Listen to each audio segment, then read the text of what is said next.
I went to a baptism and saw myself in the font, 20 years younger. The scent of incense hung thick in the air, sweet and metallic, like blood under candlelight. The marble floor gleamed wet beneath my shoes. Every step echoed. Click, echo, click, as if the church itself were breathing against my heartbeat. When I reached the front pew, the world folded in on itself. Inside the baptismal font, beneath the shimmer of holy water, a girl was kneeling, hair loose, shoulders trembling, lips half parted in prayer. Her eyes lifted. My eyes. I froze. My hand, still holding a small brush tipped with gold paint, twitched and left a streak of guilt across my sleeve. I had come straight from the studio, from restoring a cracked halo on the Virgin's portrait. The brush still smelled of linseed and dust. Father Andrew's voice cut through the hush. "Celestine," he said gently, smiling as if nothing in the world were wrong. "You arrived just in time. We're about to witness a soul reborn." Reborn.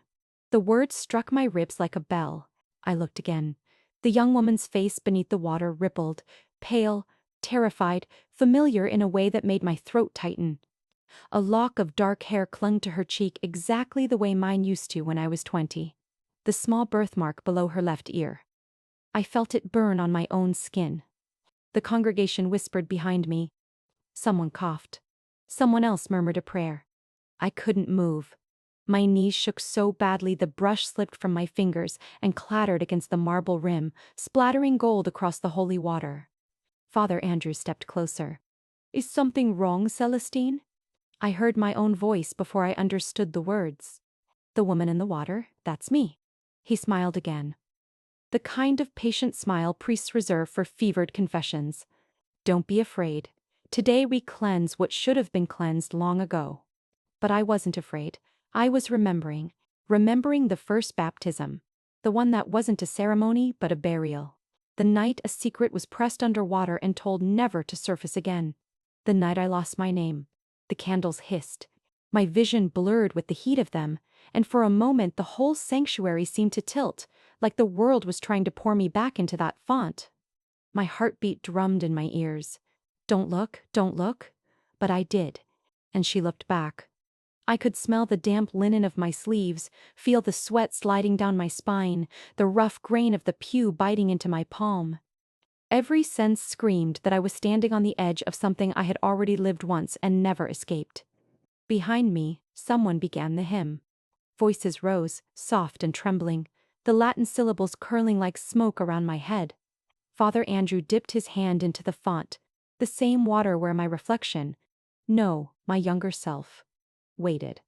The gold paint floated in thin streaks, turning the surface into a mirror of molten sunlight. He whispered, "Eve Moore, child of grace, be washed clean." The name struck me like a slap. Eve Moore. My baptism name. The name I had buried with everything else that year. I staggered backward, nearly tripping over the step to the altar. My breath came in short, shallow bursts, the way it had when I ran from this very church 38 years ago. Father Andrew's eyes flicked up. A glint of recognition, or warning, I couldn't tell. The congregation gasped as the girl's body tilted forward into the water, her hair fanning like black wings. My reflection broke into 100 shards. And in the middle of that shattering I knew, with a clarity sharper than fear itself, I had been baptized once before, the year they buried the truth along with my name. I was 20 when the church first told me I wasn't worthy to confess. Back then, I worked in a convent perched on the edge of the bayou, where the air smelled of salt and damp plaster. My hands were always stained. Ochre, sienna, a thin sheen of varnish that never quite washed off. I was the girl they called when halos cracked or saints lost their shine. The abbess used to say, "Celestine has the patience of a saint." She never asked why I flinched when a man's robe brushed too close. She only cared that my lines were steady, my gold leaf smooth. The head priest, Father Thomas, would come to the workshop after Vespers. He'd stand behind me while I worked, so close I could smell the wine on his breath. His hand would land on my shoulder in a gesture that looked like blessing. To everyone else, he was a man of God. To me, he was the shadow that followed my brush. The night it happened, the rain came hard, loud against the chapel roof. He asked me to help restore the purity of a damaged painting, a Christ figure stripped of its color. I remember the hiss of the lantern, the scent of turpentine, the way the floorboards groaned under his weight when I said no. When I tried to speak of it, he smiled gently, the way priests do when they tell a sinner she has imagined her sin. He said I had confused devotion with desire. Then he barred me from confession, told me I was no longer fit to serve the sacred. The next day, the abbess packed my things in silence. I still hear the sound of the zipper closing, a small, final prayer. She pressed a coin into my palm and whispered, "Forgive him, and God will forgive you." I never saw her again. I left the convent and took whatever work I could find, painting over mold stains in old chapels, gilding frames for funerals, polishing halos that had forgotten how to glow. For 38 years, I restored the faith of others, brushstroke by brushstroke, while mine cracked and dried inside me. They say art saves. But art also hides. Every cross I painted was a way to keep my hands busy so my mind wouldn't speak. I worked for parishes from Baton Rouge to Mobile, and by my 40th birthday I had finished 327 crucifixes, each signed only with the letter C. No one ever asked what the initial meant, and I never volunteered it. I could replicate any saint's face, but never my own. I'd try, sometimes late at night when the city slept, to paint the woman I used to be. But the brush would tremble, and somehow the eyes always turned away before I could finish. They looked at me with pity, or worse, recognition. That's when the motif began, a single drop of water on the canvas. The first time, I thought it was sweat. I wiped it away. The second time, it came from nowhere, a cool bead falling on the frame, right where the Christ's hand met the nail. I dabbed it dry and told myself it was humidity. The third time, years later, I caught it in the reflection of a window, a perfect, round drop clinging to the edge of the frame. When I leaned closer, I saw my own face inside it. Small, warped, but mine.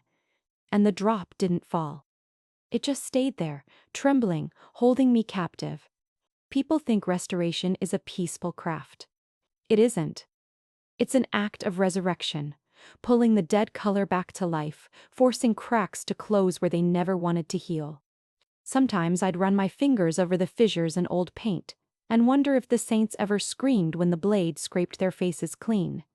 I did, at least on the inside. There were months when I lived from commission to commission, sleeping on church benches between jobs. I'd wake before dawn to the sound of cleaning ladies mopping the aisle, the scent of wax and lilies making me sick. Once, I caught my reflection in the baptismal font of a small parish in Lafayette. My hair had turned gray at the temples, my eyes darker than I remembered. I dipped a finger into the water, traced the sign of the cross, and for a second, I thought I heard a voice whisper, "Still unclean." I didn't go near a font again for years. When people asked about my faith, I told them I believed in restoration. It was easier than explaining, I didn't believe in forgiveness, not anymore. Forgiveness, to me, was a form of erasure. It asked the wrong person to do the cleaning. So I built a life out of cracks and retouches.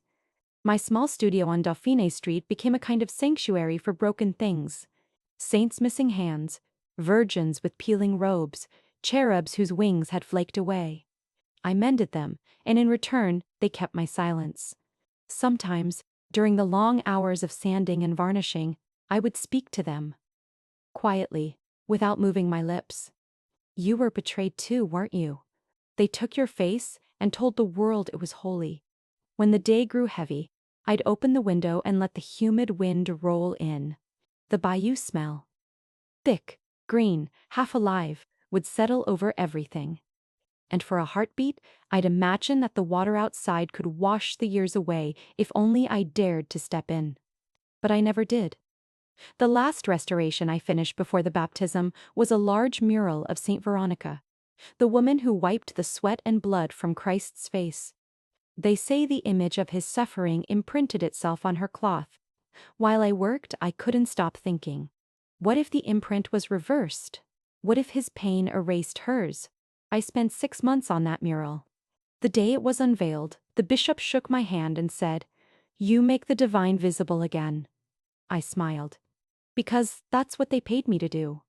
But inside I thought, you only ever want the divine restored, never the women who painted it. Every artist leaves a trace, even when she tries not to. My trace was in the gold.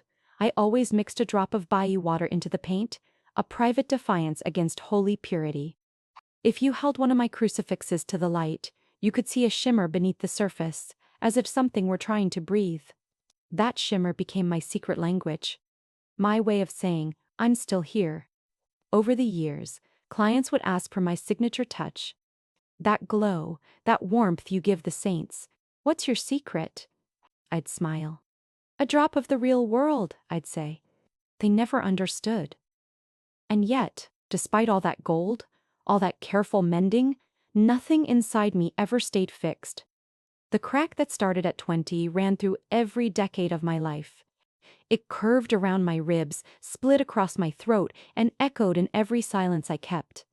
I could polish a relic until it blinded the faithful, but my own memories stayed dull and gray. Until that morning, in Father Andrew's church, when the light hit the water and I saw her again. The girl I buried, the girl I painted over. That was when I realized I had spent a lifetime restoring the wrong faces. I've washed 100 cracks off Christ's face, I whispered once to my reflection, but never the one inside my own. The drop of water on the frame quivered, caught the light, and for a moment it looked like a tiny halo. Then it fell. And the sound of it, that small, single drop, was louder than any prayer I'd ever said. The night I left the convent, the rain felt like it wanted to peel my skin off. I was 20, clutching a paper satchel that sagged under the downpour. 2 worn brushes, 1 jar of varnish, and 3 coins wrapped in a torn handkerchief. That was all I had left of 4 years spent painting saints for men who'd never see women as sacred. The chapel bells tolled behind me, a low, hollow sound that followed my footsteps down the cobblestones. Each ring echoed the same word in my head: liar, liar, liar. They had called me that when I spoke, when I said what Father Thomas had done, when I refused to kneel. Their faces were calm, holy even, as they told me I must be mistaken, that he was a man of God, incapable of impurity. The abbess didn't look at me when she ordered me to pack. She simply crossed herself and whispered, "Silence is obedience." Silence, to them, was faith. To me, it was drowning. By the time I reached the bridge at the edge of town, the river below was roaring. My shoes squelched with every step. I could taste iron and salt on my lips. The lantern light from passing carriages smeared gold across the puddles, and for a second, it looked as if the street were painted in liquid sunlight. That was when she found me. A woman stood under the awning of a shuttered shop, tall, wrapped in a faded red shawl, holding a paint bucket in one hand. Her hair was gray, but her eyes had the glint of someone who'd seen through heaven and didn't like what she found. She said, "You'll catch your death out here, girl." I didn't answer. My throat hurt too much from holding in everything I wanted to scream. She stepped closer, the smell of turpentine and lemon oil clinging to her. "You're a painter, aren't you?" she asked, nodding to the brushes peeking from my satchel. I nodded. "Good. I could use a pair of steady hands." That's how Madeleine Roche brought me into her studio, a low, creaking space behind the fish market, walls covered in canvases that shimmered even in the dark. Unlike the convent, her saints were women, brown-skinned, wide-eyed, fierce. Some laughed, some bled, all of them were painted in gold. She gave me a towel and a bowl of soup and said, "You can pay me back when you find your color again." When I told her, days later, why I'd been thrown out of the convent, she didn't flinch. She simply leaned back and lit a cigarette. "They always tell us God doesn't believe women," she said, blowing smoke toward the ceiling. "So stop begging him to listen." Then she handed me a small jar of powdered gold pigment, the kind used for halo work. "If they won't believe your words," she said, "let the color speak." That was the first time I saw what gold could really do. In the convent, gold was used sparingly, like forgiveness. Rationed. doled out only to the deserving. But Madeline used it like a weapon. She painted halos so bright they looked like explosions. She said gold was memory, the color of what refuses to be forgotten. Under her, I learned to mix it myself. A spoon of ochre, a drop of bayou water, a breath. Too much and it blinds, she'd say. Too little and it dies. At night, when the city went quiet, I practiced on scraps of canvas. I painted a woman's hands breaking free from prayer, a face half buried in water, a girl standing under rain with her eyes open. Every time I laid down a stroke of gold, I felt something inside me stir. Not forgiveness, not peace, but recognition. The color didn't erase pain, it made it visible. One evening, Madeline caught me staring at my reflection in the tin basin. The lamplight turned my wet hair copper, my eyes almost amber. "See?" she said. "The world tried to drown you and you turned to light." I laughed through tears. "I don't feel like light." She dipped her brush in gold and drew a line across my wrist, a thin streak that gleamed against my skin. "Then fake it," she said, "until the world believes you're untouchable." That line stayed for days, faint but unwashed. When I worked, I'd glance at it, reminding myself, I survived. Madeline became my teacher, my first real salvation. She never once asked me to pray. She only made me promise one thing. If they ever try to silence you again, Celestine, paint louder. Years later, when she died, I kept her last jar of gold dust sealed in wax. It sits on my work table even now. A small sun in a bottle. Whenever I lift it to the light, I remember her voice. If they don't believe your story, make them see it. That night in the studio was the first time I realized holiness didn't belong to the men in robes. It lived in color. In the things we dared to create after the world told us to disappear. And from that day on, gold became my rebellion. The sacred color of everything the church tried to forget. The letter arrived on a Tuesday morning, tucked between the bills and an old art supply catalog. Thick cream paper, the kind used by parishes for weddings and sacraments. The seal was pressed in gold, St. Bray, Andrew's Cathedral, the same church where I'd once sworn never to return. Inside, a single sentence, written in the neat, formal script of Father Andrew's secretary. "You are warmly invited to witness the baptism of Eve Moore this Sunday at noon." I read it twice. Then a third time, because my mind refused to attach sense to the name. Eve Moore. The letters seemed to tremble against the page, breathing in that old rhythm I'd spent decades trying to forget. It was the name they gave me when I took my first vows, when Father Thomas dipped my head beneath the cold water and whispered, "Eve Moore, daughter of grace." I had buried that name 38 years ago. I set the letter down on the work table, among my brushes and half-finished icons. For a long time, I just stared at it. Outside, the rain tapped against the window, slow, steady, like someone insisting on being let in. Maybe it was a mistake. Maybe there was another Eve Moore somewhere in the parish. A child, a namesake. But the thought lodged in my chest like a splinter. Because if there was one thing I had learned about the church, it was that their mistakes were rarely accidents.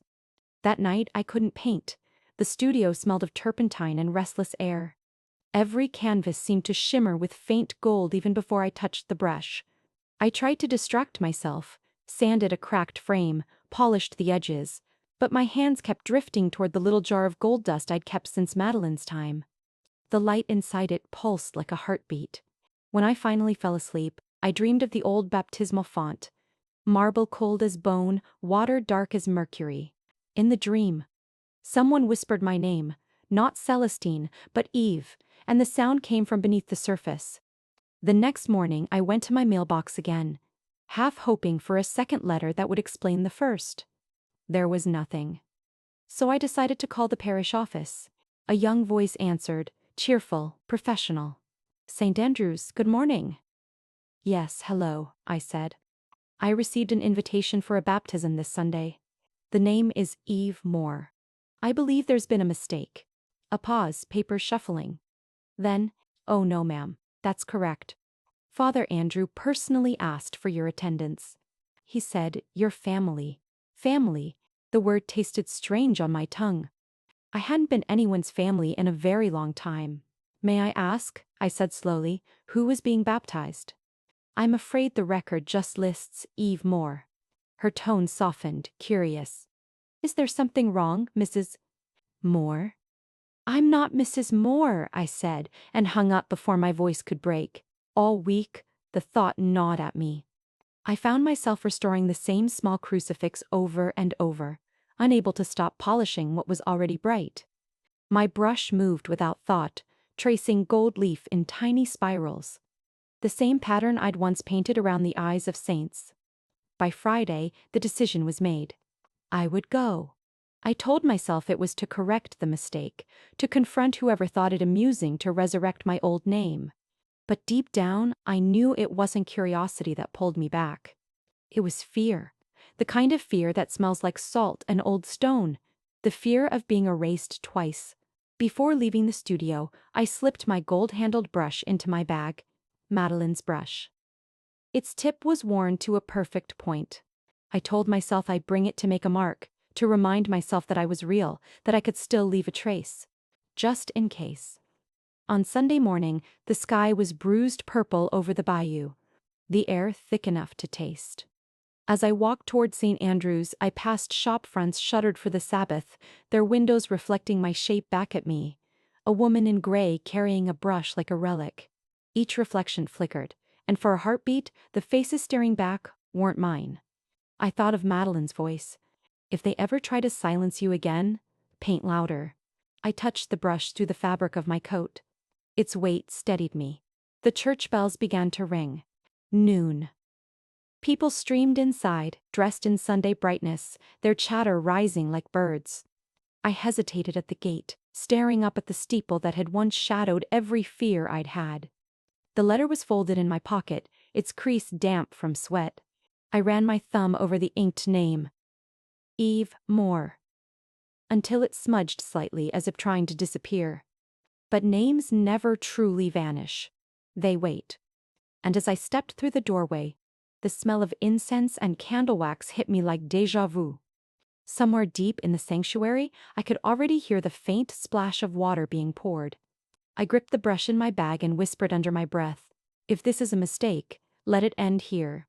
But if it isn't, let me see what they've done with my name. Because some baptisms don't wash away sin. They wake it. St. Andrew's smelled exactly as I remembered, candle wax, old incense, and the damp breath of stone. The kind of air that made you whisper even when no one told you to. I took a seat near the back, my coat still damp from the drizzle outside. In my bag, the gold-handled brush pressed against my ribs like a pulse. The church was full. Families in pale clothes, children squirming, elderly women clutching rosaries. Everyone faced the marble font at the altar's center, where the candles flickered in neat little rows. I expected a baby. That's what baptisms were. Tiny limbs, white cloth, proud parents. But when Father Andrew raised his hands and the chatter died, I saw her. Not a child. A woman. She stood in the font, water lapping at her knees. Brown hair clung to her neck, heavy with oil and light. She wore a thin white gown that floated around her like smoke. Her face was tilted down, but I knew it before she looked up. It was mine, my 20-year-old face, the one I'd left behind with my name. The room tilted. The hymn book slid from my lap and hit the pew with a thud that sounded miles away. My vision shimmered, gold and white and the sickening blue of holy water. Father Andrew smiled at the congregation. Brothers and sisters, he said, his voice soft, practiced.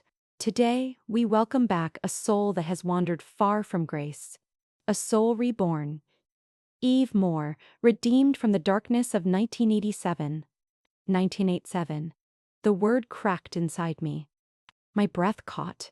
I could feel the years collapse like wet plaster. That's the year, I whispered. The year I disappeared from this church. The woman beside me glanced over, confused. Pardon? But I couldn't answer. My throat had turned to dust. The congregation murmured. A low, curious ripple.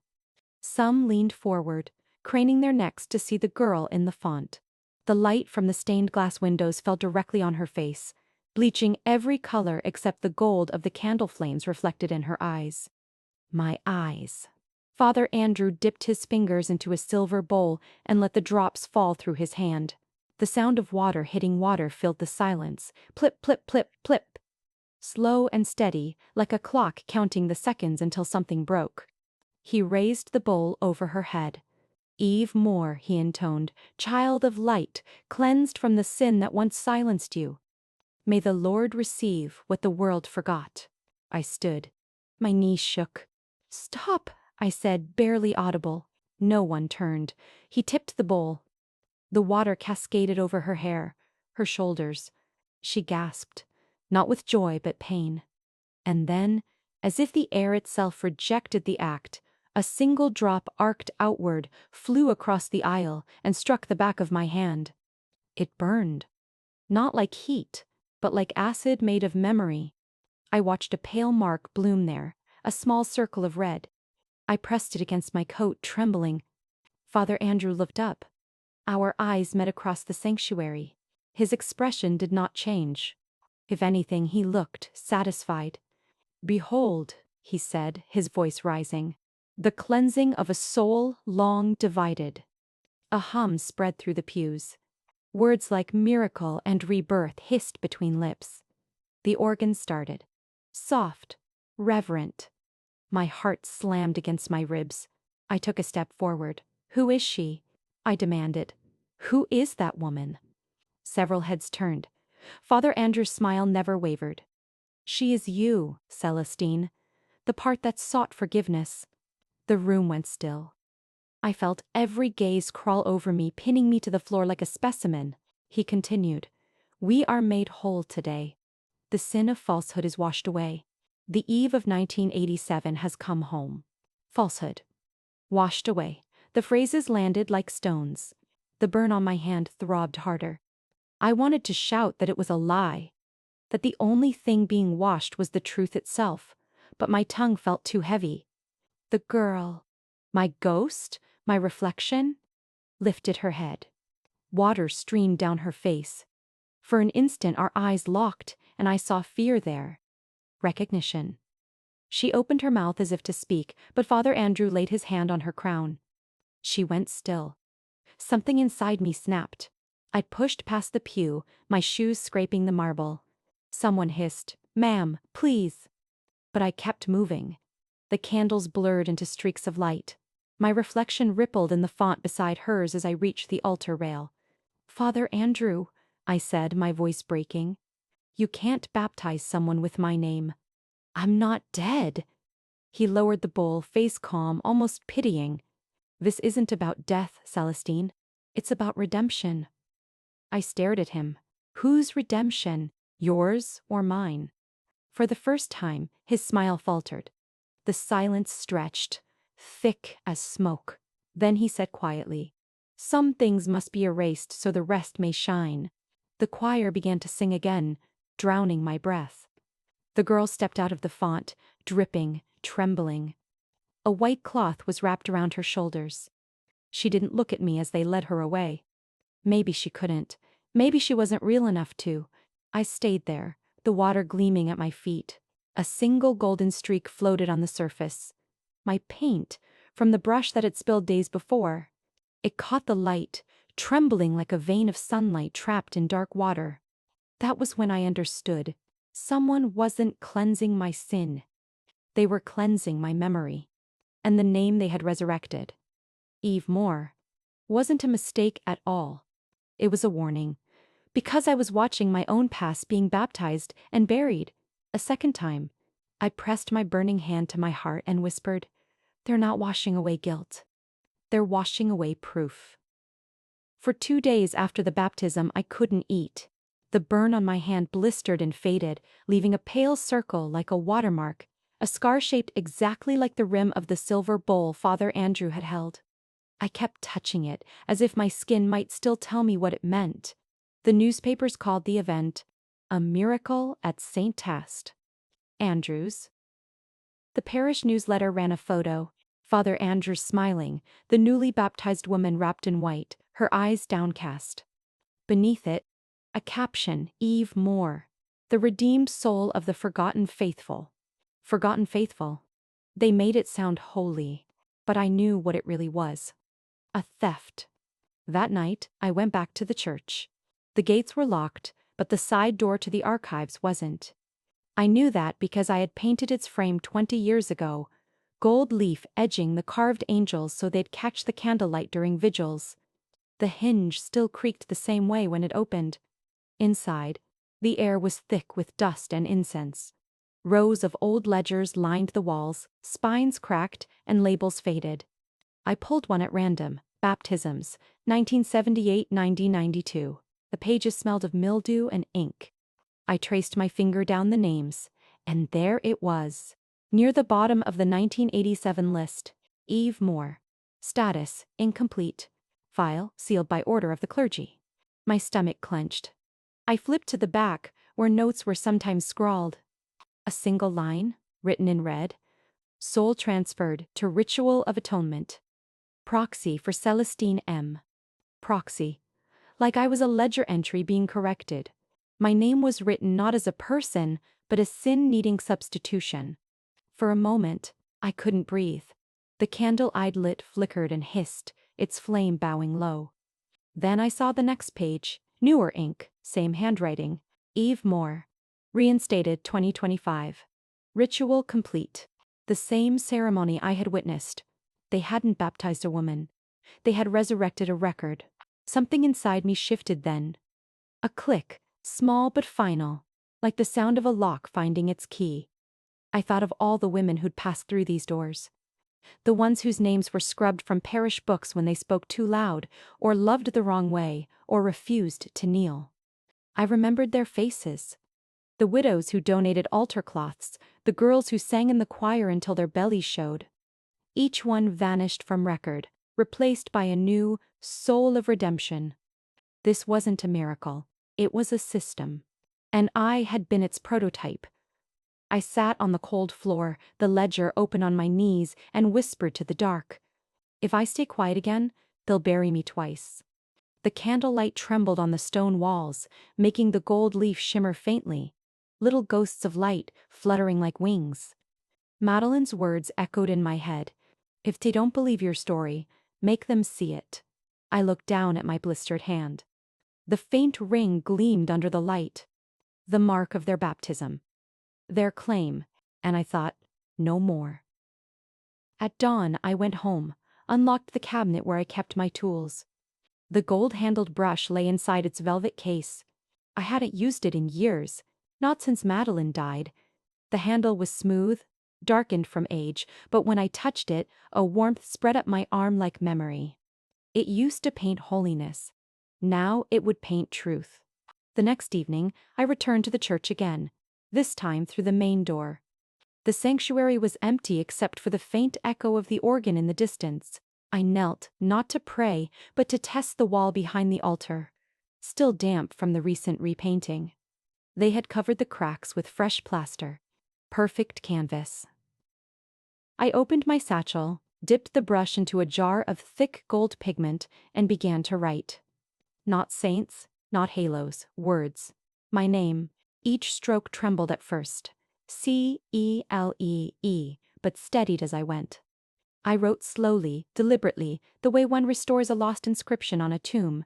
The gold caught the candlelight, pulsing like a heartbeat. Celestine Moore. Not proxy, not redeemed. Remembered. The brush moved on its own, painting the names I could still recall from the old parish rolls, women who'd vanished after whispers and confessions. Clara, Joanne, Mabel, Teresa. Each letter burned bright before fading into the stone. When the last name dried, I leaned back against the pew, breath shaking. The silence was thick, alive. For the first time in decades, I felt the strange calm that comes not from forgiveness, but from defiance. That's when I heard footsteps. Celestine. Father Andrew's voice floated through the aisle. I knew you'd come back. I froze, but didn't turn. The brush still dripped gold in my hand. You've broken into sacred ground, he said, closer now. You've defaced the house of God. I let out a short, tired laugh. No, Father. I've only restored it. You were missing a few names. His shoes clicked against the marble until I could feel his presence behind me. You don't understand what we do here. The church has always offered redemption through substitution. One soul carries another's burden. That is faith. I turned then, slowly, meeting his eyes. That's not faith, I said. That's fraud. You're laundering sins with women's names. For the first time, his calm wavered. A small muscle twitched in his jaw. You were chosen, he said quietly. The first to bear the ritual. You should be grateful. Your suffering gave meaning to others. I lifted the brush, its golden tip gleaming between us. My suffering already had meaning, I said. It taught me what lies sound like when they're sung in Latin. He flinched. Just barely. I stepped past him toward the door. My voice didn't rise, but it carried. If holiness means silence, then I choose noise. And with that, I walked out, leaving the gold letters shining faintly on the wall behind me. Outside, dawn was breaking again, the sky painted in the same color as my brushstroke. Bruised gold. The church bell began to toll for morning mass, slow and hollow. Each note sounded like a warning, or maybe a beginning. I touched the ring-shaped scar on my hand one last time and whispered, if I stay silent, I'll be buried. But if I speak, maybe I can resurrect more than myself. I turned toward the rising light. It glinted off the wet stones, off the jar of gold in my pocket, and for the first time, the reflection didn't scare me. It looked like a door. The studio felt different after that night. The air, usually thick with the scent of varnish and turpentine, had turned cold, metallic, like breath caught inside a tomb. My assistants noticed first. They came in quieter, glancing at me and then away, as if some invisible line now circled my easel. The youngest, a girl named Rose, stopped humming while she worked. The radio, once always buzzing with jazz, stayed silent. Even the light through the windows dimmed early, as though the sun itself didn't want to intrude. By Thursday, the silence was heavy enough to touch. It clung to my sleeves, settled in the corners where dust motes used to dance. That morning, I found the envelope. It had been slipped under the door sometime during the night. No name, no seal, just my address written in thick black ink. Inside was a single sheet of paper, the kind used for church bulletins. The words were printed in uneven type, the ink still faintly smudged. Do not defile the right again, or the soul you stole will be taken back. No signature, just a small gold cross pressed into the corner. Paint, not ink. I touched it, and the tip of my finger came away shimmering. Someone from the church had been here. I set the letter down on the work table and watched the morning light crawl toward it. My stomach felt tight, not from fear but recognition. The phrasing, the soul you stole. It sounded like Father Andrew, like his sermons about redemption through sacrifice. They really believed I had taken something from them. But I hadn't stolen a soul. I had stolen their silence. I folded the paper once, twice, slipped it into the mouth of a brass candle holder, and struck a match. The flame caught quick. The paper curled in on itself, edges blackening, words vanishing into smoke. I waited until it burned down to a single glowing curl, then dropped it into a jar of turpentine. The hiss that followed was almost satisfying, like a snake retreating underground. White smoke rose and twined upward, soft and fragrant with the faint sweetness of resin. When it passed over my hand, the gold dust from the paint pot caught the light, turning my skin luminous for a second. A shimmer that didn't belong to fear. I whispered, half to Madeline, half to myself. If someone's rewriting my life, they've forgotten who taught me to paint. The rest of the day unfolded with uneasy rhythm. Clients called to postpone commissions. A parish in Mobile canceled a restoration until further notice. I could hear the tremor in their voices, polite concern laced with warning. Word was spreading. By late afternoon, Rose approached my workbench, twisting her apron between her fingers. "Mrs. Moore," she said softly, "Father Andrew came by this morning. He asked if I'd seen you." "And what did you tell him?" That you were gone for supplies. Her eyes darted to the burned corner of the candle holder still faintly smoking. He looked angry. Not the priest kind of angry, the human kind. I nodded. Then he's finally showing his face. Rose hesitated. Are you in danger? I thought of the note, the way the cross had gleamed like blood under sunlight. Then I thought of the names I'd painted on the wall. The women now glowing under thin coats of plaster. Danger felt like a smaller word than what I owed them. I'll be fine, I said. Sometimes the only way to protect yourself is to stay visible. She didn't understand, but she nodded anyway and left early, promising to return Monday. I knew she wouldn't. That night I worked alone. The streets outside were empty, rain streaking the windows in long silver lines. Every creak in the floor sounded like a footstep behind me. Every flicker of light looked like a warning. Still, I painted. Not commissions, not saints, just lines. Gold strokes across black canvas, sharp and unyielding, cutting through the dark like small bolts of defiance. Each one felt like a heartbeat. I painted until my arm cramped, until the brush slipped and left a streak across my wrist. It glimmered faintly, a scar of light. I didn't wipe it away. When the clock struck midnight, the storm outside broke open. Rain hammered the roof, thunder rolled over the bayou. The studio lights flickered once, then steadied. In that flash of darkness, I caught my reflection in the window. Pale face, streak of gold across the skin, eyes steady. Behind me, the smoke from the burned letter curled upward, forming a ghostly coil above the easel. I whispered to it, to the threat, to the ghosts, to whoever was listening. If someone's reenacting my life, they'll find out soon enough. I always finish my own story. Then I blew out the candle. For a long moment, the room glowed only with the reflection of the gold paint, like embers waiting for air. The silence was no longer fear. It was preparation. Because storms don't start with thunder. They start with stillness. Morning light dripped through the stained glass like liquid fire. Every color bled across the floor. Ruby, amber, cobalt washing the marble in the hue of bruises. The church smelled of polish and cold incense, a scent that belonged more to stone than to people. It was early, the pews were empty except for the rows of unlit candles waiting for breath. In a few hours, another cleansing ceremony would begin. The second in a new series, Father Andrew's letter had said. I had come long before the congregation, long before the choir's warm-ups. I didn't want witnesses. Not yet. He was there, of course. Father Andrew standing at the altar with his back to me, straightening the linen cloth that covered the baptismal font. The white folds glowed under the morning sun, almost too bright to look at. His voice floated across the silence, calm, rehearsed. I wondered when you'd come back, Celestine. I stepped forward, heels clicking on marble. You knew I would. He turned, that same composed smile painted on his face. The years had refined him, hair silver now, eyes the color of wet steel. The kind of man the church adored, handsome, articulate, unshakable. What is it you want? He asked. I met his gaze. To understand what you're doing with my name. He folded his hands behind his back, as though beginning another sermon. Names, Celestine, are vessels.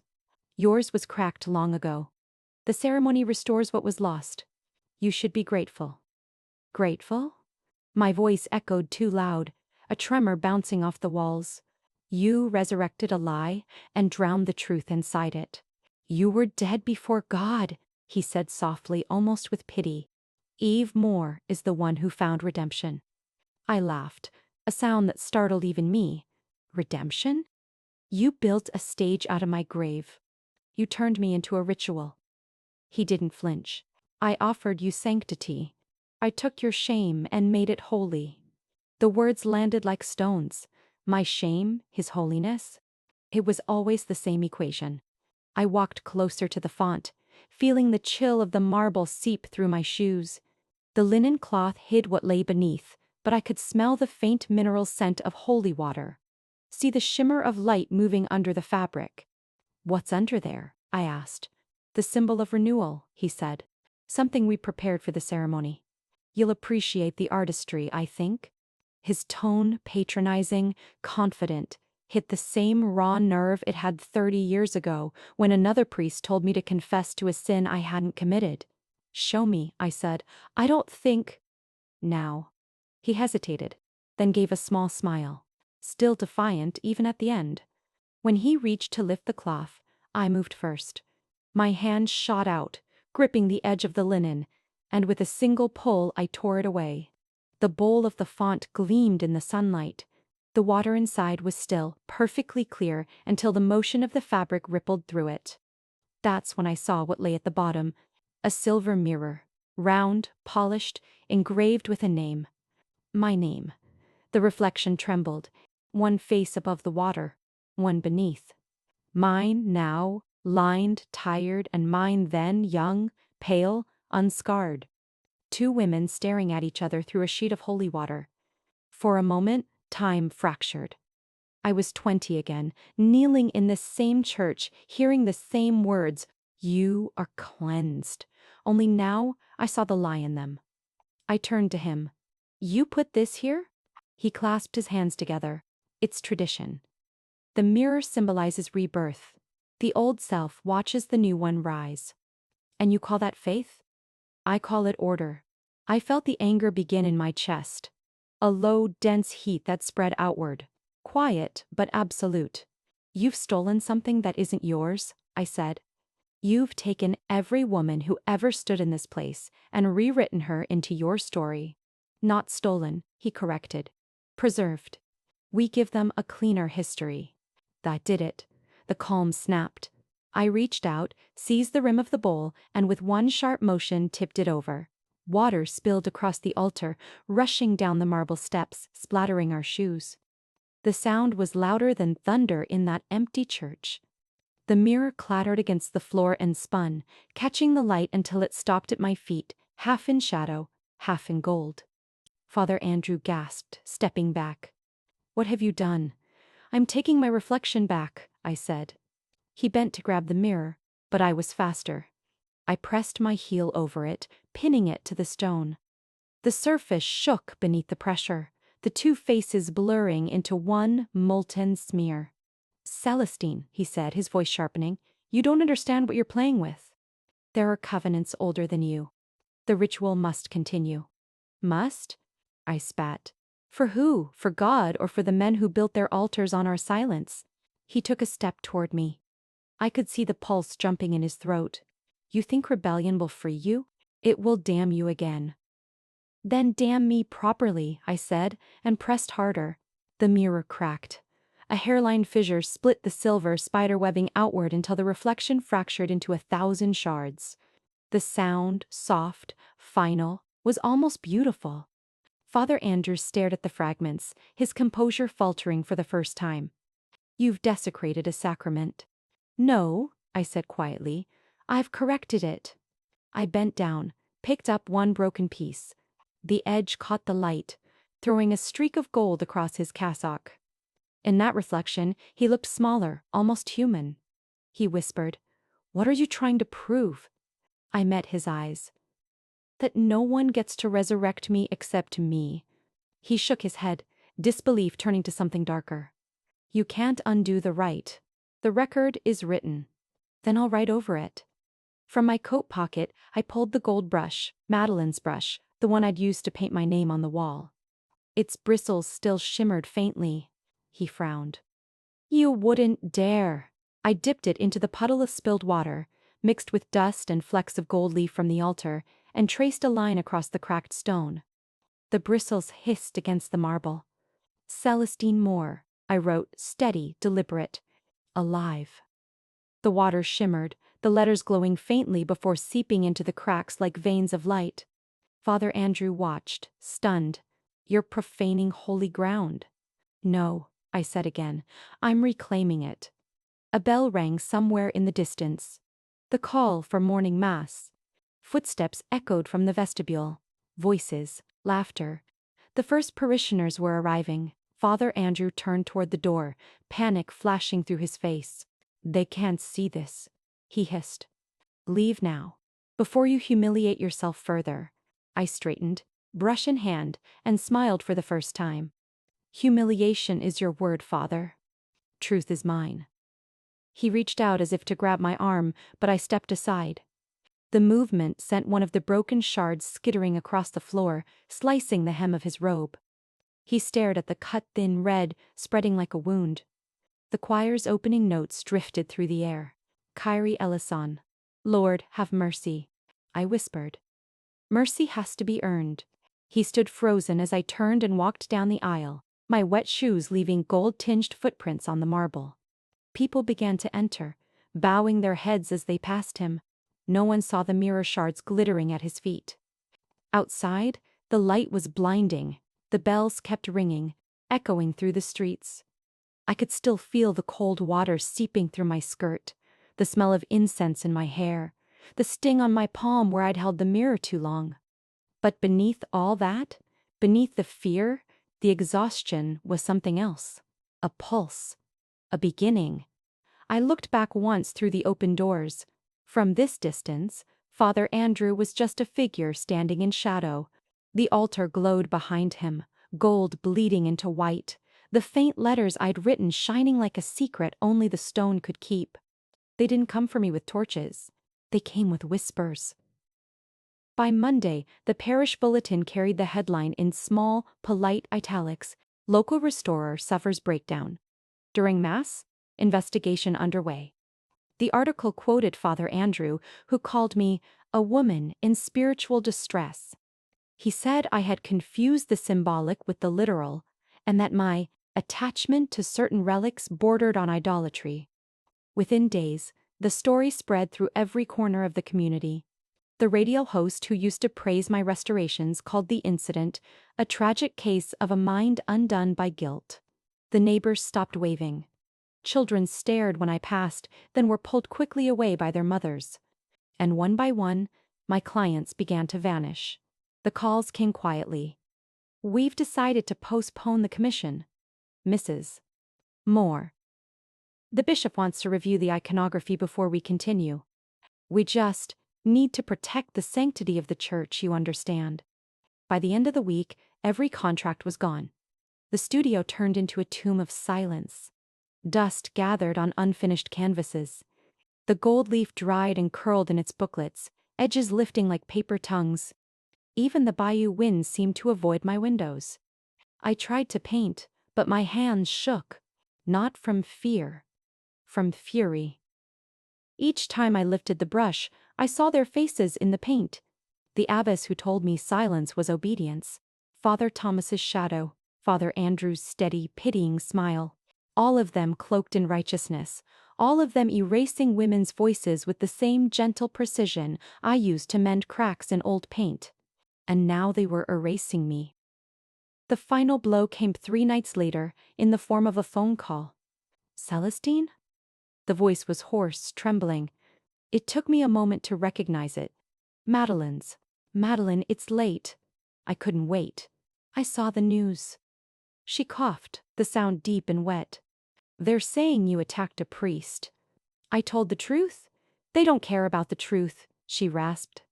"They care about the story. And they write faster than you paint." I heard her breathing, ragged. She'd been sick for months, though she'd never admit it. Her lungs were failing, but her voice still carried that fire that once taught me gold could speak. "Listen to me," she said. "You can't fight them on their altar. You'll drown in holy water before they ever hear you." "Then where?" I asked. "Where do I fight them?" "In the open." Another cough. "Make the people look. Paint what they can't deny." Her breath rattled through the line. "Madeline." But before I could finish, her voice softened, drifting like smoke. "Child, you don't need their blessing. If you must be washed, do it yourself. Rinse your own hands. Rua lai chian mine kong kong kai ai." The call ended with a faint click. I sat there long after the line went dead, the words echoing in my head. "Erl he chian he mean. Wash yourself clean." Outside, thunder rolled over the bayou. The smell of rain drifted in. Wet earth, iron, and salt. I opened the jar of gold pigment on my desk and stared into it. The powder glowed like captured light. I dipped my fingers in, rubbed the dust over the burn scar on my hand. The mark disappeared under gold, shimmering as if newly blessed. For the first time in weeks, I smiled. If they wanted to call me blasphemous, I would show them what blasphemy really looked like. 2 days later, a letter arrived. Not the kind stamped by the diocese. This one had no return address, only a wax seal pressed with the image of a lily. Simple, elegant. Inside was a single sentence. "We believe you." And below it, a phone number. I hesitated for a long time before calling. When I finally did, the line clicked, and a woman's voice answered. Calm and deliberate. "Mrs. Moore?" "Yes. My name is Sister Agnes," she said. "I'm calling from the Order of Saint Apollonia. We're not part of the diocesan structure. You could call us independent." "Independent nuns?" I asked. She chuckled. "We prefer unregistered. We keep archives the church no longer acknowledges." "And your name has appeared in them." My breath caught. My name? Yes, alongside others. Women marked as expunged between 1959 and 1990. All tied to the same ritual of cleansing, the same rite they used on you last week. My hand went cold. "How many?" 64 that we've confirmed," she said. "Maybe more. Every one of them disappeared from parish records after making accusations against clergy." I gripped the phone so tightly it hurt. "And the ritual, this so-called baptism, what was it?" "A symbolic substitution," she explained. "They called it the Eve rite. The church claimed it was a ceremony of spiritual renewal for fallen women. In truth, it was administrative. They created proxy identities to absorb the sin. The real women were erased from the books." I closed my eyes. "Erased but not forgiven." "Exactly, and Father Andrew is trying to revive it. He calls it reclamation through rebirth. We believe he's been funding these ceremonies privately for years." "Why tell me?" "Because you're the first who's fought back publicly." The rest vanished quietly. "We want to help you expose him." Her tone softened. "But you need to understand, Celestine. Once you pull at this thread, there's no safety left. They will destroy your reputation before they let the truth breathe." I looked around my studio. The empty chairs, the dusted canvases, the letters of cancellation stacked by the door. "They already have."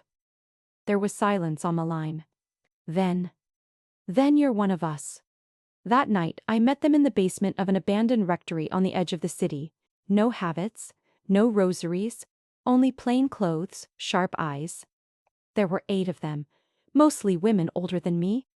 Their leader, Sister Agnes, wore a silver cross with no Christ figure, just the wood. "We keep the cross empty," she said, catching me looking. "So? He can climb down if he wants." On the table lay a stack of folders, each labeled with a single name. She opened one, Clara Byrne, 1964. Inside were letters, a birth certificate, a parish record stamped, revoked. Another, Lucille Hart, 1972, identical format, same red stamp. They handed me one marked EVE Moore. I flicked it open. My baptism photo. The real one, clipped to the top. My handwriting in the margins of a confession note I'd written when I was 20. And at the bottom, in red ink, ritualized. Proxy complete. I felt something inside me break and settle all at once. Not grief. Recognition. Agnes touched my shoulder. "They made you their first Eve. Their blueprint." "And now they want to repeat it," I said. She nodded. "Unless someone stops them." I ran my finger over the words. Proxy complete. The ink had bled slightly, forming a halo around the letters. "A dirty kind of sanctity," I whispered, "then I'll be their last." We spent hours poring over the documents, lists of parishes, donations, names of priests shuffled between dioceses. Every thread led back to Father Andrew's office. He'd built an entire network of atonement circles. Small gatherings where women were rebaptized under new names. Each ceremony expunged the original records. He called it cleansing. But what he was really doing was covering tracks. Before I left, Sister Agnes handed me a thin envelope. "Proof," she said. "A photocopy of the original ledger page you found. Keep it safe. They'll come looking." The next morning, the church doubled down. Flyers appeared on lampposts downtown.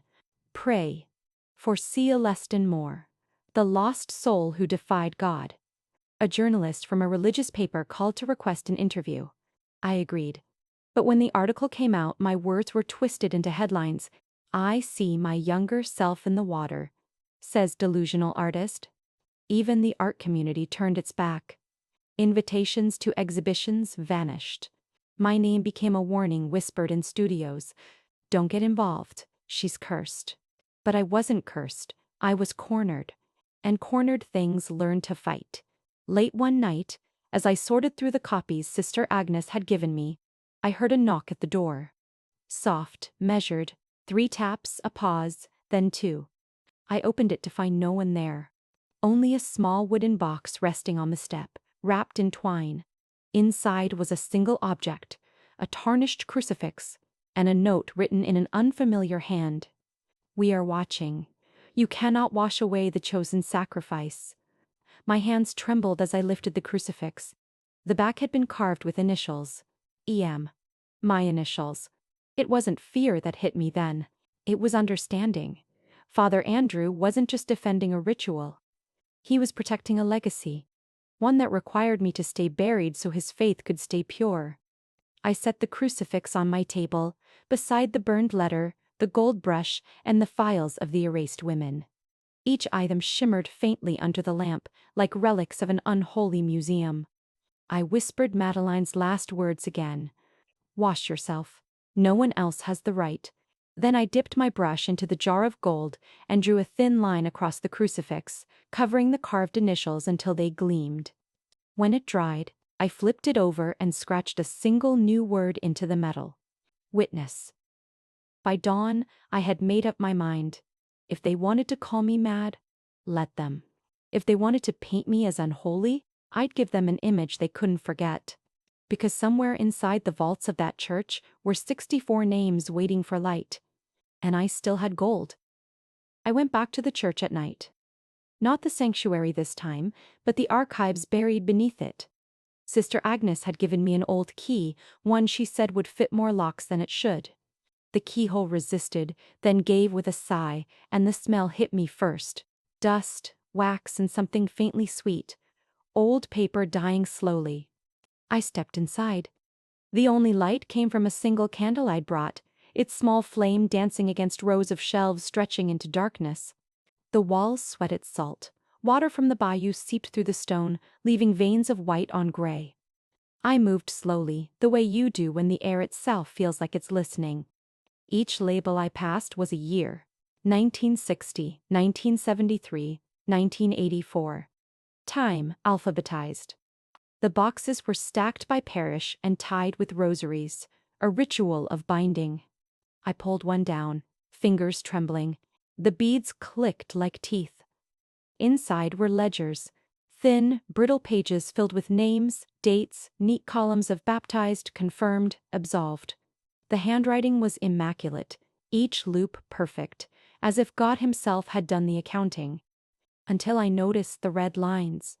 Dozens of names struck through, replaced by new ones written in fresh ink. Margaret LeBlanc became Maria of Grace. Helen Duval became Hope Restored. The pattern was always the same, a woman's name erased, a saintly alias written above it. Each replacement had a notation in the margin. Eve Wright completed. I kept flipping pages. The air grew colder. Dust rose like ghosts when I turned the paper. And then I saw it, halfway through a ledger marked 1965. Lucille Desmarais. My mother. The name snagged in my throat. I hadn't seen it in decades. Not since her headstone, the one with the wrong date, the one the church insisted on paying for. Beside her name was the same red line. Above it, in careful ink, Mary of Sorrows. Proxy complete. I felt the candle tremble in my hand. The wax spilled onto my fingers, scalding. But I didn't move. My mother had been part of this. not as a witness, as a victim. The woman who taught me to mix color by sunlight, who told me stories of angels whispering to painters, who vanished from parish rolls after accusing a priest of misconduct when I was 10. They'd baptized her shame out of existence. They hadn't saved her soul. They'd rewritten her. A thin cry escaped my throat before I could stop it, a sound too small to echo. I reached for another ledger, then another. Each one told the same story: women deleted, renamed, replaced. Every Eve, a cover for the real flesh that bled beneath. I began pulling the pages out, stacking them on the floor. The candlelight flickered across hundreds of erased lives, names that once belonged to bodies, laughter, work, prayers, all turned into clean lines of ink. At the bottom of one page, a familiar signature gleamed faintly under wax. A. Montrose. Father Andrew's name before he'd taken vows. He'd been signing these records since the beginning. That was when I stopped shaking. The fear melted into something sharper, purer. Rage. But not wild. Cold, like gold before it's heated. I took one of the ledgers to the desk at the back of the room, laid it open flat. I wanted to see it clearly. The wound in ink. There was a quill still resting in a bottle of dried ink nearby. I dipped it in my candle's wax, and across the page I wrote, in wide, steady strokes, "Remember their real names." Then, beneath it, I signed mine. The moment the wax cooled, I felt the air shift. A low creak behind me, like someone exhaling. I spun around, heart racing, but there was no one there. Only the dark, the shelves, and the faint sound of water dripping somewhere deep under the floor. I knelt to pick up one of the fallen rosaries. The cross had snapped in half, splintered right through the body of Christ. I tucked it into my pocket, an unintentional relic.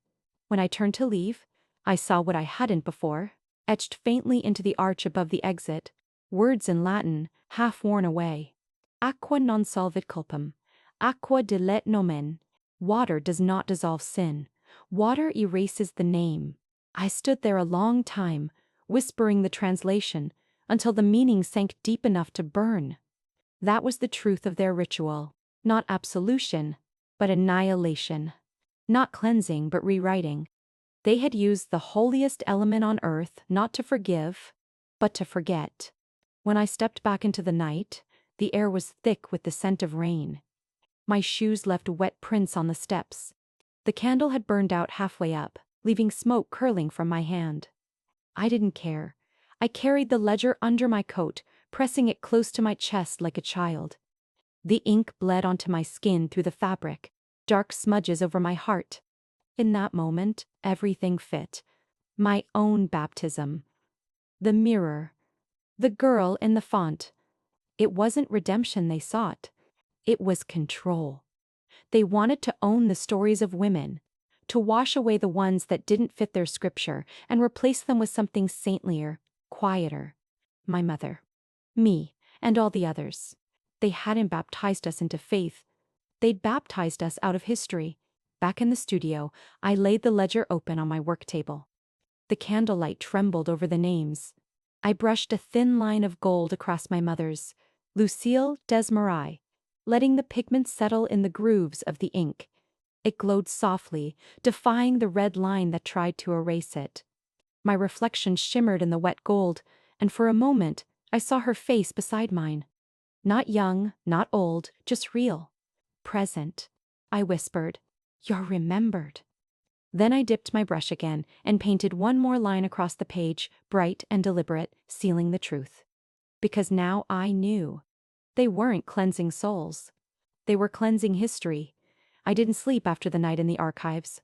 The images of those ledgers haunted me, names bled out in red, my mother's among them. I could still feel the texture of the paper under my fingertips, brittle and warm like old skin. By dawn, my decision had already formed itself. Not through rage, but through clarity. If they used art to hide their sins, I would use art to reveal them. And I knew exactly where to do it. The mural of the Descent of Light. The enormous fresco above the altar at St. Andrew's. I had restored it years ago, when the paint was flaking and the church wanted to revive its purity. I knew every inch of that wall, every crack, every shadow, every curve of color. It would be easy to go back under the pretense of repairing the damage I'd caused during my supposed breakdown.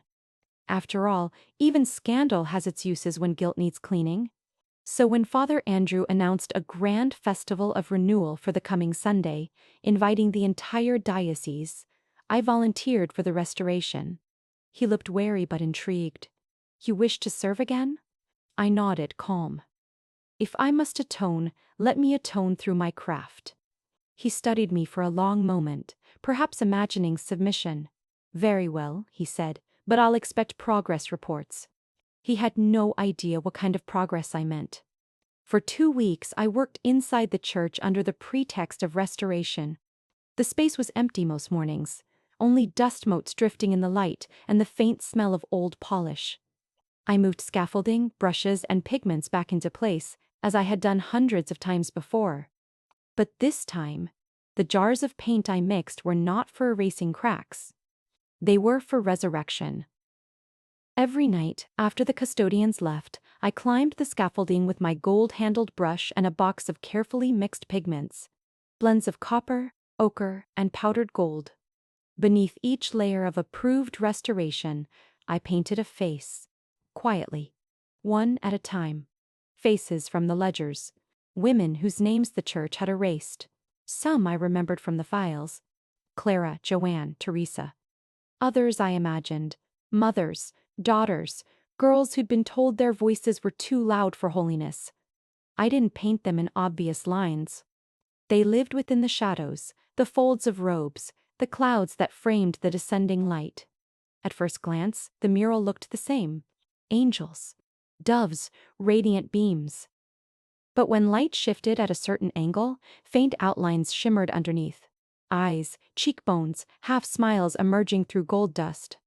It was the kind of trick we restorers were taught never to use. The sacrilege of letting the hidden surface breathe. But I wanted the light to betray them.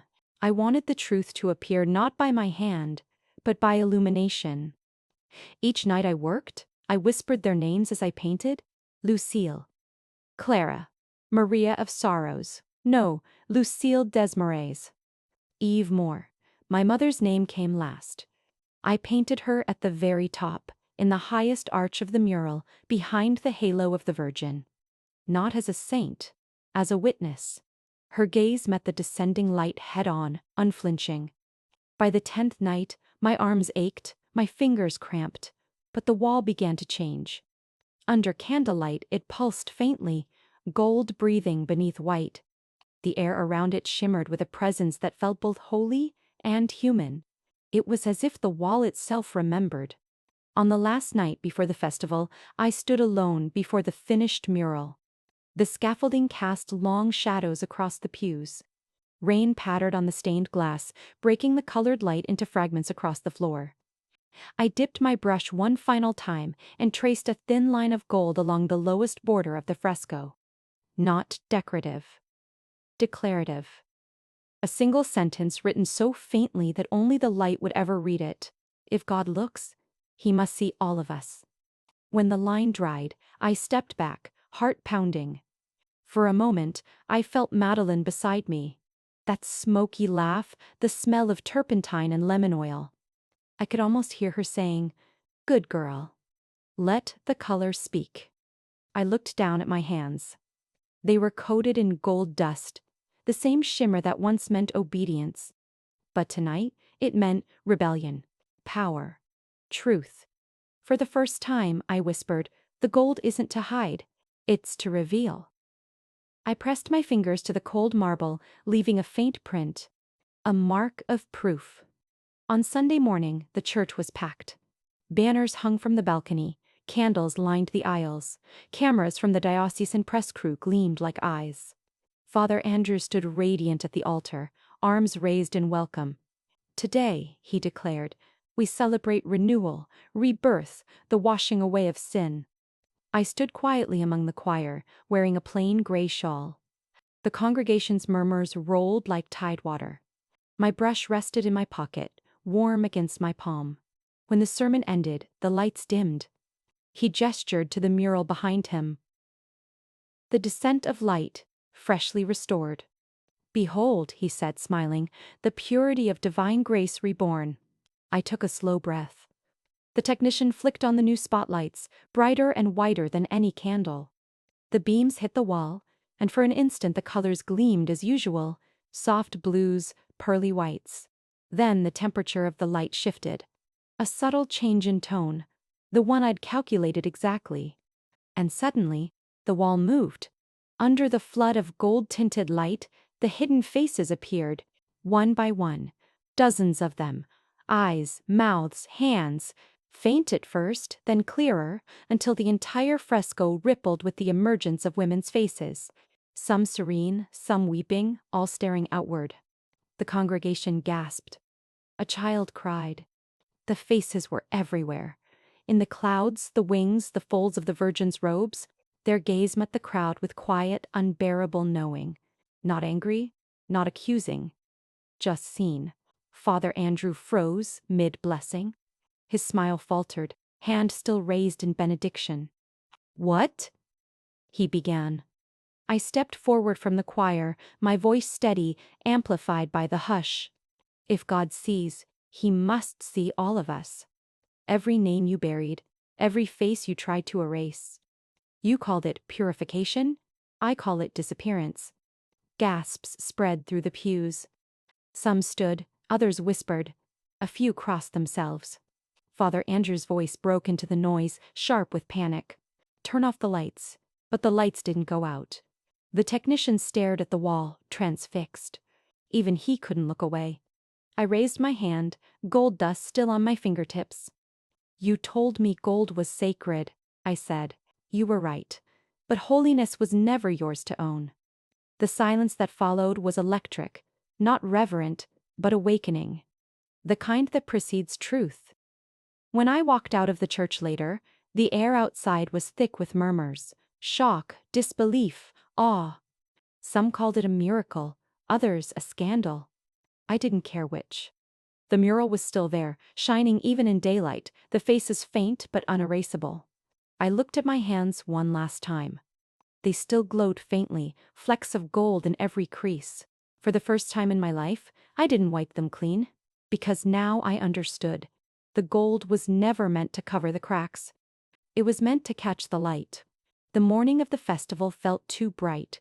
The sky over New Orleans burned the color of brass. That strange, shimmering light that means both glory and warning. St. Andrew's Cathedral rose at the edge of the bayou, its spires cutting the heat like spears. Crowds gathered outside, the press vans already parked along the curb. Inside, banners fluttered from the balconies. The Eve Rite. Rened.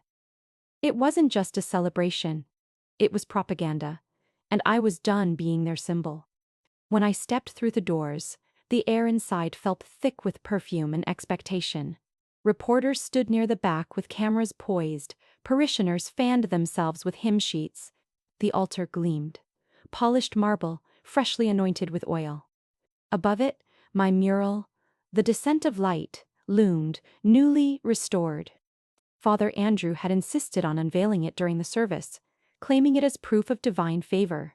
He didn't know he was unveiling his own confession.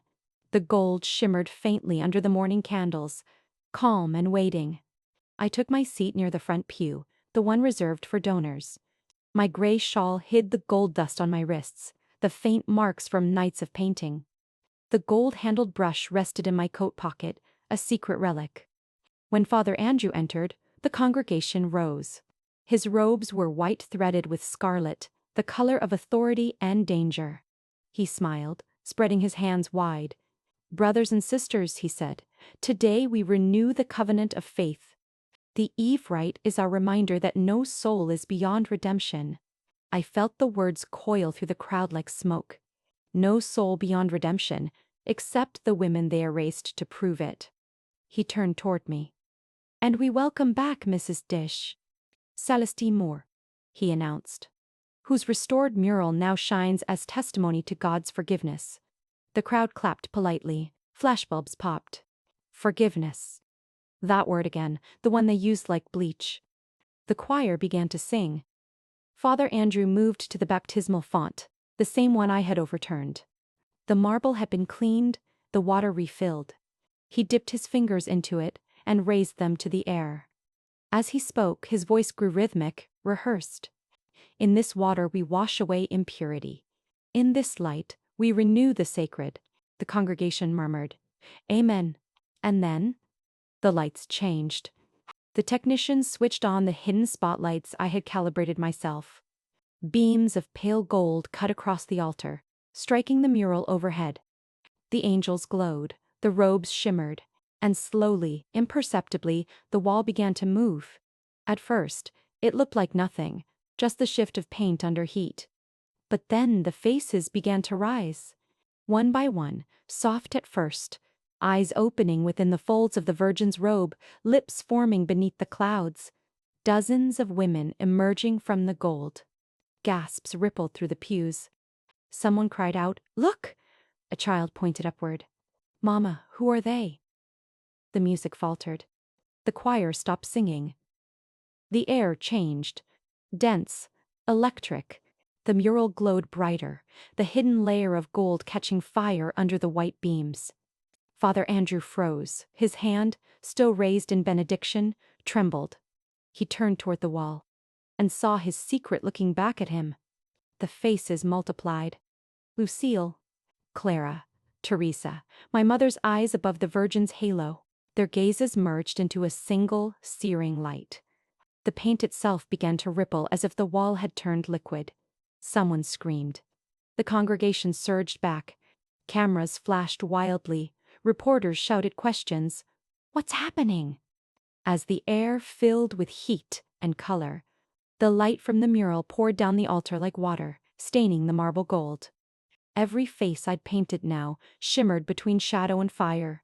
The women were not ghosts. They were witnesses. And then, Father Andrew's voice broke through the chaos. Stop the lights, he roared. Turn them off. No one moved. He spun toward the technicians at the back, but they stood frozen, transfixed by what they saw. I rose slowly from the pew and walked toward the altar. My steps echoed in the sudden hush, each one louder than the last. When I reached the front, I turned to face the crowd. These, I said, my voice steady, are the women you called unworthy. The ones you washed from your books and your prayers. My words carried, clear as a bell. The microphones picked them up. The journalists lifted their cameras. The room vibrated with a strange, reverent silence. You called them sinners. You called them liars. You called them Eve. I looked up at the mural. The faces gleamed in answer, light flickering over every line I'd painted. But they were never fallen. They were pushed. Gasps rose around me. Father Andrew stepped forward, his face pale. Mrs. Moore, you're defiling sacred ground again? No, Father, I cut him off. You did that years ago when you buried our names under your redemption. The crowd murmured. I could hear reporters whispering into recorders, smell the hot tang of sweat and candle smoke. Somewhere, a flash popped, bright, searing. I pointed to the mural. You see them now, don't you? These are the erased, the rebaptized, the renamed. The women your church forgot, but God did not. Father Andrew tried to regain composure, lifting his hands for silence. This is deception, he said. An illusion. The paint reacts to light. I turned to him, calm. Then why are you shaking? He opened his mouth, but no sound came out. Behind him, the mural began to change again. The gold deepened to crimson. The folds of paint thickened, melting under the heat.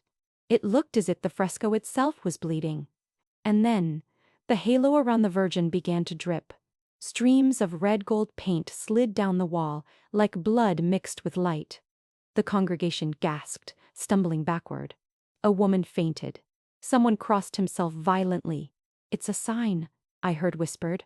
Father Andrew rushed to the wall, snatching the altar cloth. No, he shouted. It's not real. He pressed the cloth to the surface, trying to wipe away the faces, but the pigment only smeared, spreading the glow further. The linen darkened, soaked through with red. I stepped closer. You can't wash them away this time. He turned, eyes wild. You did this, he spat. You poisoned the paint. You've desecrated the house of God. No, I said quietly. I've revealed it. The cameras caught everything. The shouting, the dripping wall, his trembling hands. Every word went live to the journalists' feeds outside. The headlines would write themselves. I looked up at the mural one last time. My mother's face glowed brightest, calm and luminous above the chaos. The paint around her shimmered with heat but did not melt. Her gaze met mine, steady as sunrise. I lifted my hand, palm gold-streaked from the work, and pointed upward.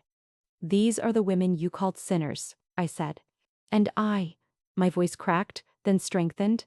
I am the one who survived. The crowd erupted, shouts, sobs, prayers. A camera toppled. Someone grabbed my arm, trying to pull me away, but I stood firm. Father Andrew lunged forward, grabbing the altar rail. His voice broke. You think this will save you? I looked at him, pity slicing through the anger. I don't need saving. I need remembering. The lights flickered. For a heartbeat, everything went silent, the kind of silence that swallows sound. Then the mural flared, brighter than before. A surge of gold so intense it flooded the entire sanctuary. When the light dimmed, the faces were still there, etched now into the plaster itself, fused by heat. Permanent. Father Andrew stumbled back, staring. His white robe was stained crimson at the edges, like guilt bleeding through purity. Police arrived minutes later, summoned by the panic outside. By then, half the crowd had fled. The others stayed, whispering prayers or disbelief. The journalists kept filming.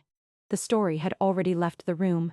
As the officers entered, I stood at the center of the altar, calm amid the wreckage. My brush was still in my hand. An officer approached cautiously.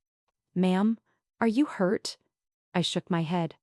No, just finished. Behind me, Father Andrew tried to explain, rambling about chemical reactions, sabotage, hysteria. But no one was listening. Their eyes stayed fixed on the mural, where the faces glowed softly in the dying light. They escorted me outside, not in handcuffs, just to clear the scene. The crowd parted. Some looked at me with awe, others with fear. A few women reached out as I passed, brushing their fingers against my sleeve as if to borrow a bit of the gold that still clung there. One whispered, "My aunt's name was erased too." I stopped, met her eyes and said, "Then she's up there now." She nodded, tears streaming down her face. That night, the footage played on every channel. The mural, the faces, the paint like blood.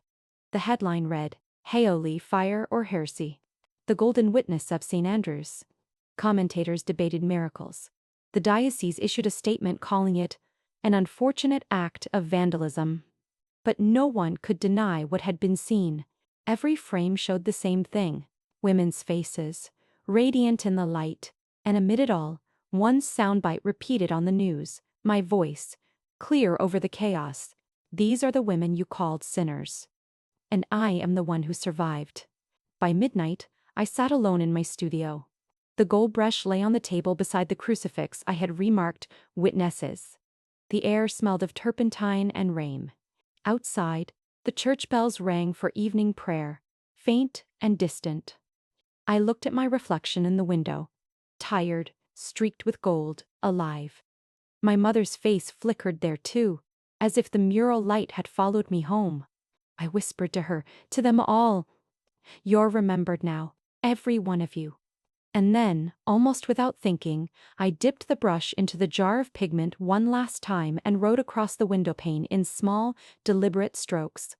I do not need to be washed clean. I only need to be named true. They sealed St. Andrew's Cathedral 3 days after the festival. The diocese called it temporary maintenance, but everyone in the city knew the truth. Reporters camped outside for weeks. Pilgrims left flowers at the locked gates as if the building itself had turned into a grave.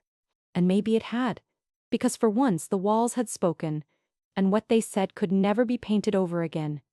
The mural was declared unstable, too damaged for restoration.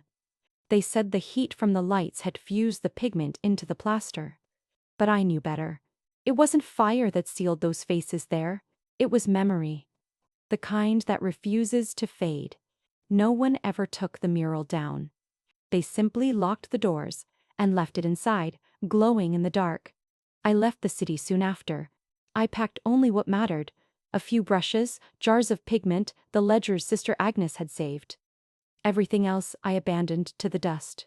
There was nothing for me in the parish world anymore. My name had already been burned through its gossip. The bayou called me back. I rented a small wooden studio by the water, a place that smelled of river mud and lilies. The roof leaked when it rained, and the floor creaked like it was remembering old footsteps. But the light? The light was perfect. Every morning it spilled through the warped window panes like melted honey, touching the walls where I hung blank canvases. No saints this time. No commissions. Just empty space waiting for women who'd been told to stay invisible. Word spread quietly. First one, then another. Women who had been silenced by the church, by families, by polite society began to visit. They came with fragments: a photo of a mother erased from a family album, a letter returned unopened, a baptism record stamped revoked. They'd sit beside me while I worked, sipping coffee from chipped mugs, watching their lost faces return under my brush. I didn't promise miracles, only restoration. We called the place the Atelier of Remembrance. Some days, the river mist would roll in, and I'd see their reflections overlap in the window. Living and gone, the same light moving through both. I stopped fearing ghosts. They were only stories waiting to be finished. The gold-handled brush, Madeline's brush, I never used again.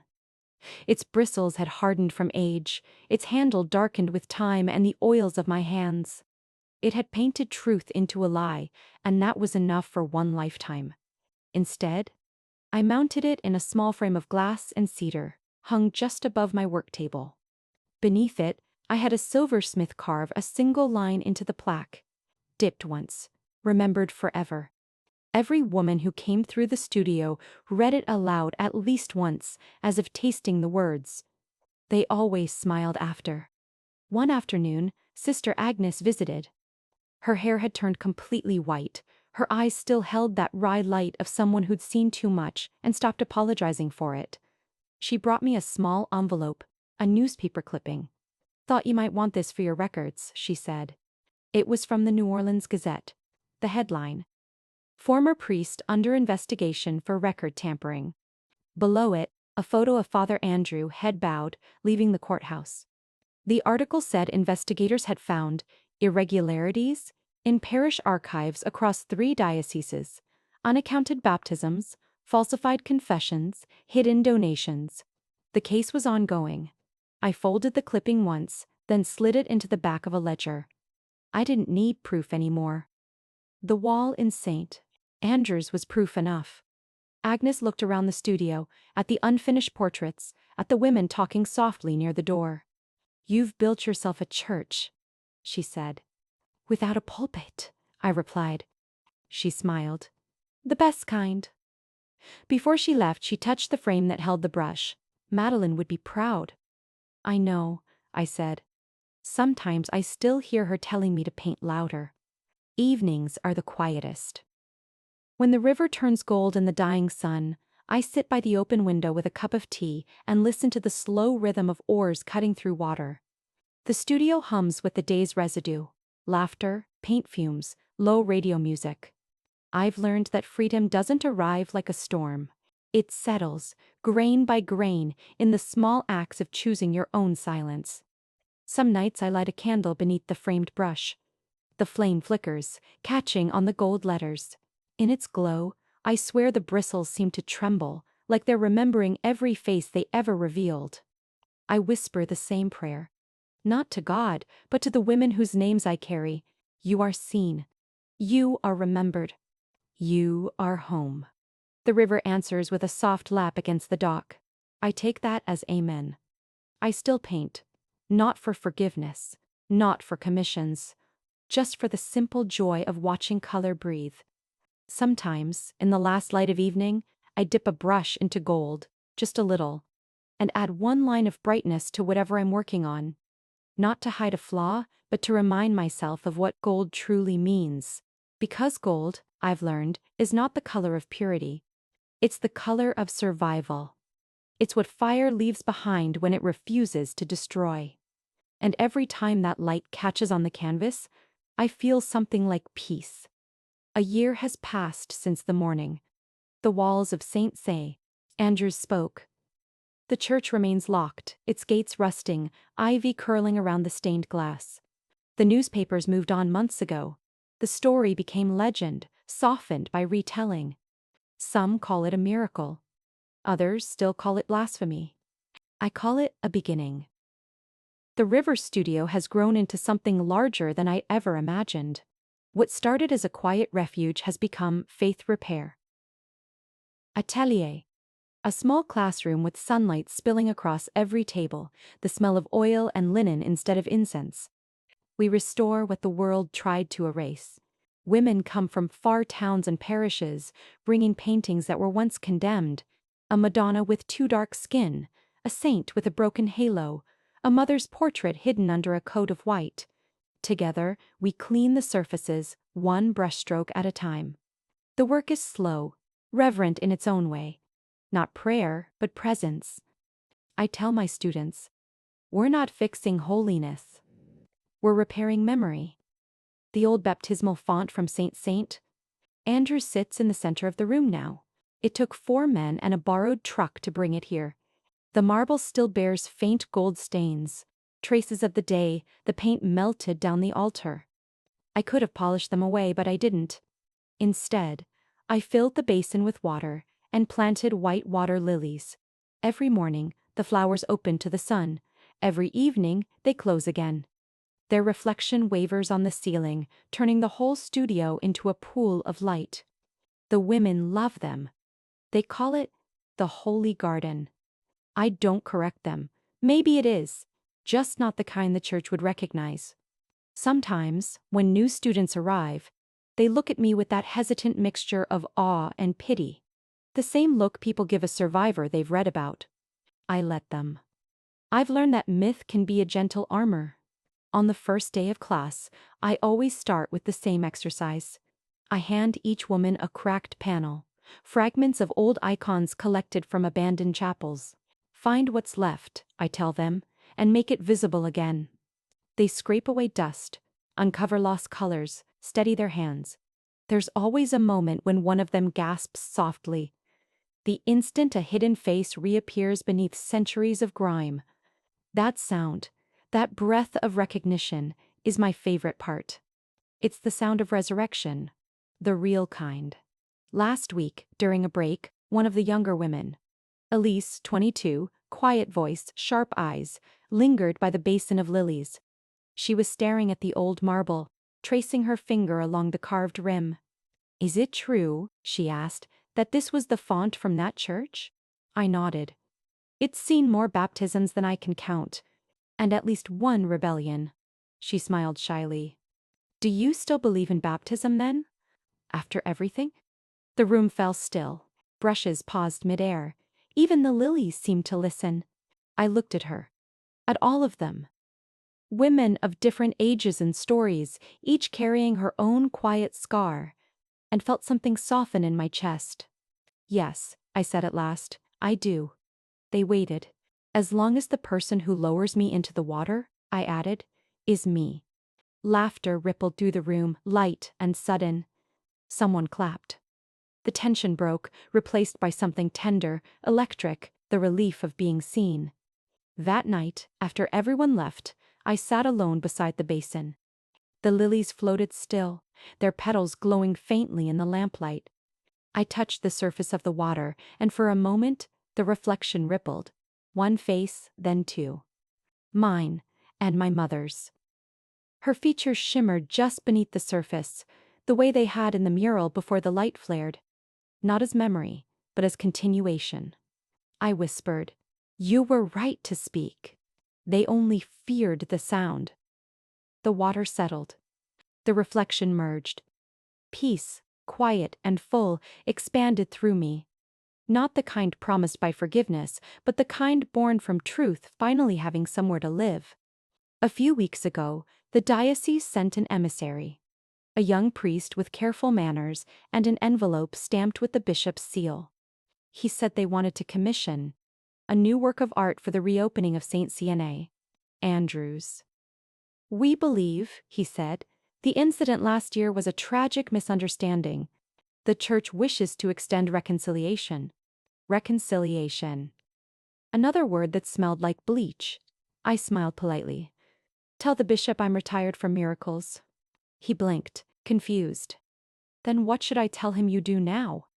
I gestured toward the rows of canvases, the women laughing in the back room, the lilies glowing like lanterns in the basin.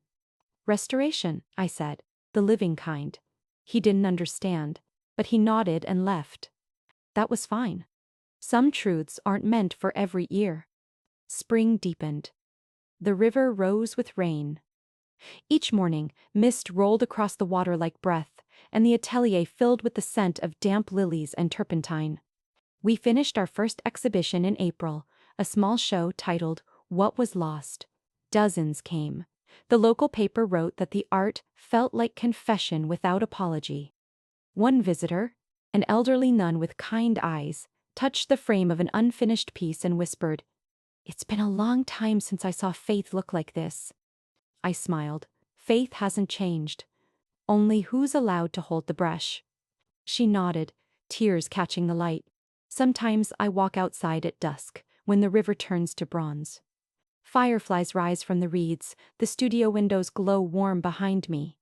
From here, I can hear the faint hum of women working late, brushes tapping, soft laughter blending with the night. The world has finally gone quiet enough to hear itself think. I keep a small journal now, something Madeline would have liked. Rough paper, ink that smells of iron. I write not for publication, not for proof, but for remembering. On its first page, I copied a single line from the inscription above the church door. The Latin words I found the night I discovered the ledgers. Aqua non solvit culpam. Aqua delet nomen. Water does not wash away sin, it erases the name. Then beneath it, I wrote my own amendment in gold ink. Water does not cleanse me, truth does. Some nights I still dream of the mural, not as it ended, but as it began. The blank wall, the first brushstroke, the fear of touching sacred stone. In the dream, I dip the brush again and see the gold flare, but this time there's no priest watching, no crowd waiting. Only me, the wall, and light. The dream always ends the same way. I turn, and the wall behind me glows not with paint, but with skin. Living, breathing, unbroken. My own reflection looking back, no longer doubled. The lilies in the basin bloom heavier with every season. Their roots tangle around the cracks in the marble, softening its edges. I like to think they're mending what water once hurt. Sometimes, on quiet mornings, I catch the women touching the basin before they leave, fingers brushing the petals as if to bless themselves. None of them call it baptism. But maybe that's exactly what it is. A baptism without erasure. A baptism without fear. A baptism of remembering. As I write this, the sun is setting. The light turning everything in the atelier to gold. The walls shimmer. The lilies fold their petals. My brush rests beside the framed one on the wall, still faintly warm from use. I touch the plaque beneath it, tracing the engraved words with my fingertip. Dipped once, remembered forever. The metal catches the light, sending a thin line of gold up my arm, across my wrist, until it rests over the pulse in my skin. It feels like a heartbeat, like continuity. Maybe faith was never about obedience or purity. Maybe it was always about this. The courage to hold your own reflection steady, no matter who tries to rewrite it. I look at my hands, stained with gold again, as they always will be, and smile. I don't need holy water anymore. I need the truth to shine straight from my own skin. The camera light turns red, recording. For a moment, I can hear only the hum of the old fan and the faint rustle of river wind pushing through the shutters. The lilies in the basin behind me are just beginning to close, their white petals folding like tired hands after prayer.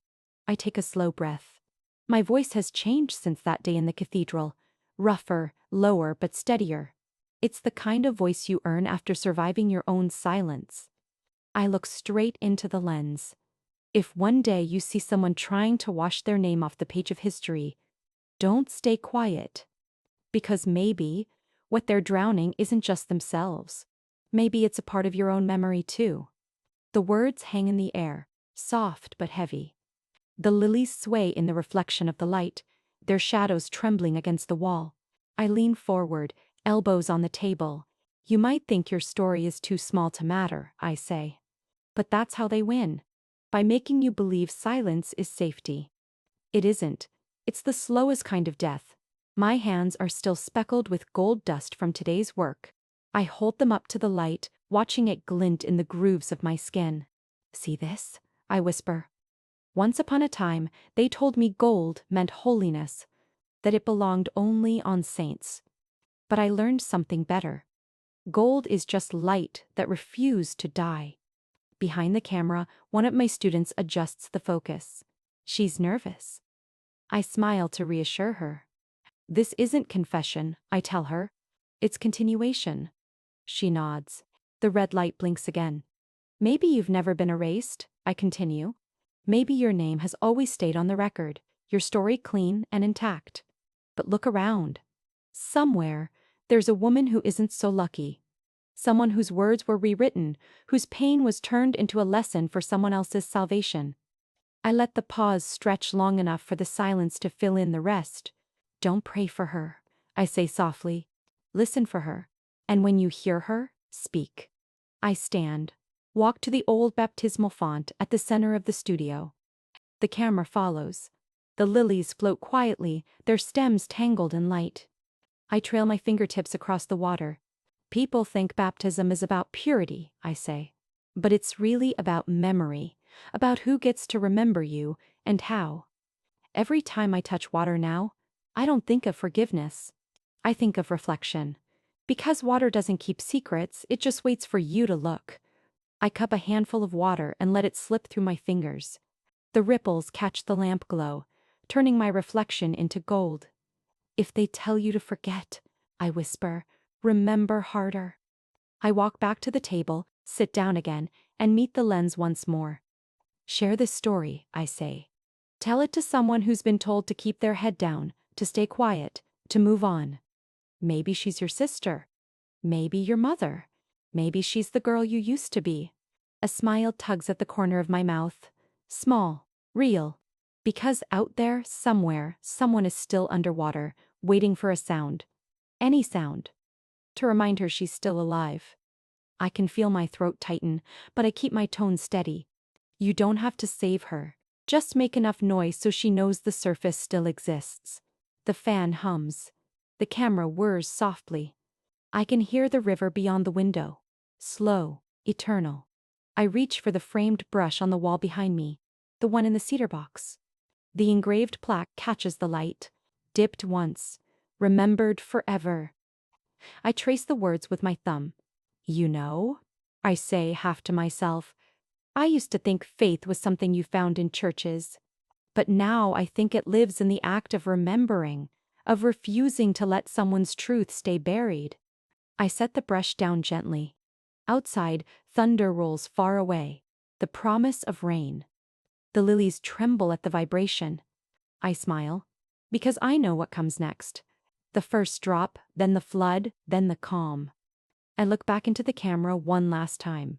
My reflection in the lens is faint, but whole. My story ends here. But maybe this is the first time I've ever been baptized, not by someone else's hand, not by water that demanded repentance, but by truth. My own. The red light flickers. The fan stops. The silence feels full, not empty. I whisper the final line, the way a painter signs the corner of her last canvas. Quiet. Permanent. I don't need holy water anymore. I just need the truth to rise from my own skin.